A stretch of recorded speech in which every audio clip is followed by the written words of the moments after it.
qui est professeur de droit international à l'Université de Montréal et qui est présentement à Édimbourg, en Écosse. Il n'y a pas une personne, un intervenant, que ce soit des collègues ou des connaissances à la faculté de droit de l'Université d'Édimbourg ou des journalistes avec qui j'ai échangé, qui ne soulignent pas la campagne catastrophique, rien de moins, du camp du non.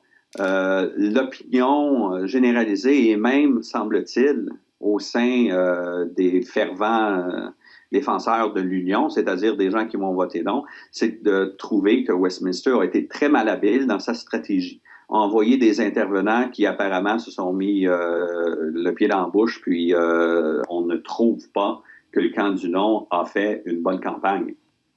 Du côté des fédéralistes canadiens, est-ce qu'on trouve des parallèles avec les campagnes référendaires au Québec en 80 et en 95? Peut-être davantage, Michel, avec la campagne référendaire de 95 plutôt que celle de 80. En tout cas, c'est l'opinion de Stéphane Dion, député libéral de Cartierville, Saint-Laurent-Cartierville, oui. et ancien ministre de Jean Chrétien, bien sûr, et père de la fameuse loi La clarté référendaire.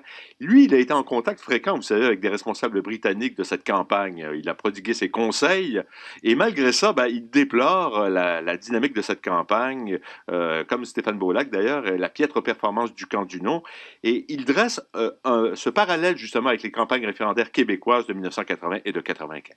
La grande différence, c'est qu'en 80, la personnalité politique qui avait accaparé le mieux le thème de la fierté était une personnalité politique pour l'union du pays. C'était Pierre Elliott Trudeau, qui disait aux Québécois on a trop fait pour bâtir un grand pays, le Canada, et ça n'aurait pas marché sans nous, c'est notre œuvre, on ne peut pas l'abandonner, soyons-en fiers. Ce thème-là a été oublié au référendum de 95. M. Bouchard a eu toute la patinoire pour manier le thème de la fierté avec beaucoup de talent, et le camp du non a laissé tomber cela pour manier seulement le thème économique. Et c'est ce qui s'est passé, je crois, en Écosse. Si on écoute le débat des chefs, le deuxième débat nettement gagné par M. Salmon, le chef du oui. Le seul thème manié par le candidat du non était on ne sait même pas quelle monnaie on va utiliser, c'est trop plein d'incertitudes, il faut voter non. Et si vous abandonnez le thème de la fierté aux nationalistes, s'il n'y a plus aucune raison de rester dans l'Union, sinon les considérations économiques, vous pouvez encore gagner le référendum, mais vous aurez perdu la campagne référendaire.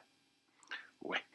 Un constat lucide quand même. Hein? On peut gagner une élection et faire de la campagne. C'est ça, exactement. On a déjà vu ça. Ouais. Alors, quelles leçons les fédéralistes québécois tirent de cette campagne?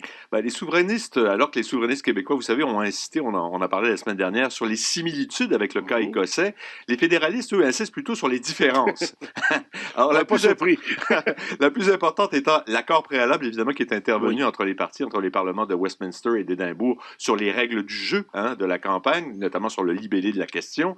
Alors, c'est intéressant de constater que tant les souverainistes d'ici que les fédéralistes applaudissent et saluent cette entente-là. Mais dans les deux cas, on déplore qu'il n'y ait pas eu d'entente de la sorte chez nous, et cette absence-là, on l'explique par la mauvaise foi du camp adverse. Ça, c'est un point commun. Et Stéphane Dion, lui, juge que l'expérience écossaise démontre d'abord qu'il avait raison et qu'il est impossible pour un pays de se séparer unilatéralement.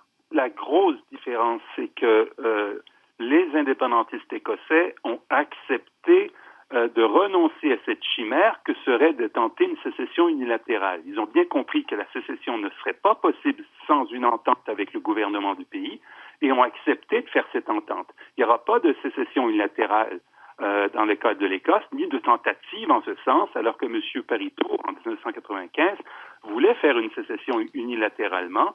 Et M. Bouchard nous dit aujourd'hui que c'était une recette pour le chaos, sans à quoi je suis tout à fait d'accord avec lui. Et encore aujourd'hui, les chefs indépendantistes québécois prétendent que le gouvernement du Canada n'a rien à voir avec ça. C'est à eux à décider seuls de toute la procédure de sécession.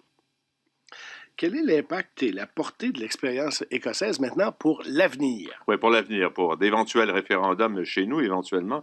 Ce qui se passe en Écosse ne peut pas faire jurisprudence, Michel. Hein, on sait qu'au Canada, c'est la Cour suprême qui établit ces balises-là. Elle l'a fait avec le renvoi à la Constitution de 1998.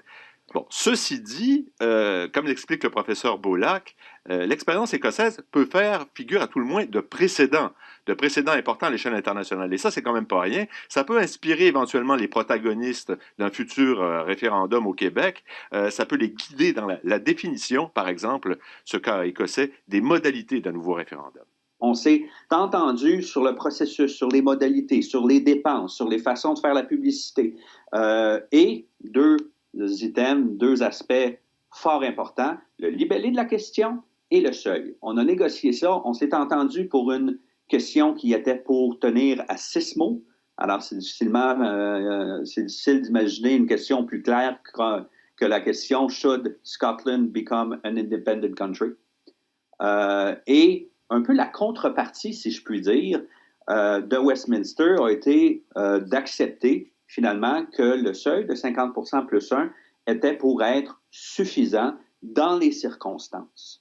Alors, Michel, la notion de majorité claire, là, exigée par la Cour suprême, justement, dans le renvoi, elle pourrait être ramenée éventuellement à une majorité simple de 50 plus 1, à condition, bien sûr, que la question soit claire, comme elle l'est en Écosse. Et selon M. Beaulac, ce serait concevable, il y a de la marge de manœuvre dans le cadre constitutionnel actuel, et ce serait compatible avec la loi sur la clarté, et ce serait peut-être, en fait, la meilleure solution pour tous les cas, en fait, d'après lui.